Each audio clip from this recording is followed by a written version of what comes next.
Hello పిల్లలు, ఈరోజు కథ గొప్పల కోసం మొదలు పెడుతున్నాను. మరి భీమరాజు అనే జమీందారు ఎప్పుడూ ఒంటి నిండా బంగారం వేసుకుని తిరుగుతుండేవాడు. ఎక్కడికి వెళ్ళినా బంగారం మనిషి వచ్చాడంటూ జనాలు వింతగా చూసేవారు.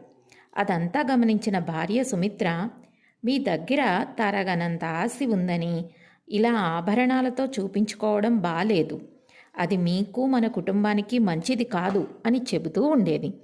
కానీ అతను అస్సలు వినేవాడు కాదు.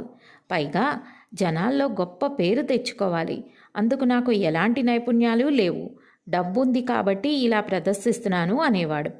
ఇలా ఉండగా ఒకరోజు సుమిత్ర, ఈ మధ్య కుమారయ్య అనే పేరు ఎక్కువగా వినిపిస్తుంది, మన ఊరికి దగ్గరలోనే ఉంటాడంట, అతను ఏం చేస్తుంటాడో ఒకసారి వెళ్ళి చూసొద్దామా అంది. అది విని అసూయపడిన భీమరాజు, సరే వెళ్దాం పదా అన్నాడు. ఇద్దరూ బయలుదేరి ఆ ఊరికి వెళ్ళారు. అతను ఒక ఆశ్రమంలో ఉన్నాడు. అక్కడ చాలామంది జనం కూర్చుని భోజనం చేస్తున్నారు. సుమిత్ర భీమరాజులను చూసిన కుమారయ్య, రండి, చాలా ఎండలో వచ్చినట్లున్నారు, మంచినీళ్ళు తీసుకోండి, భోజనం చేశాక వెళ్ళండి అని ఆదరంగా పిలిచి కూర్చోపెట్టాడు.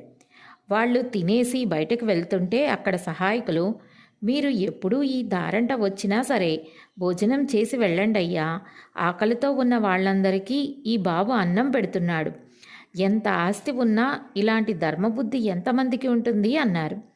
ఇంటికి వెళ్ళాక, చూసారా, కుమారయ్యలానే మీకు బోలెడు డబ్బుంది, మీరేమో అందరూ గొప్పగా చెప్పుకోవాలని రకరకాల ప్రయత్నాలు చేస్తున్నారు, అతనేమో చేసే పనులతోనే పేరు సంపాదించుకున్నాడు. ఎప్పుడైనా సరే మనం గొప్పల కోసం ప్రయత్నించకూడదు, మన పనులే ఆ పేరు తెచ్చిపెడతాయి అంది సుమిత్ర.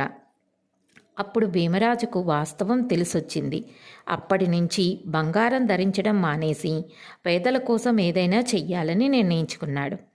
అర్థమైంది కదా పిల్లలు? మన చేతలు మంచి వైపుకి ప్రయాణం చేసి మంచి పనులు చేస్తూ ఉంటే ఆటోమేటిక్గా మీకు మంచి పేరు వస్తుంది. All the best.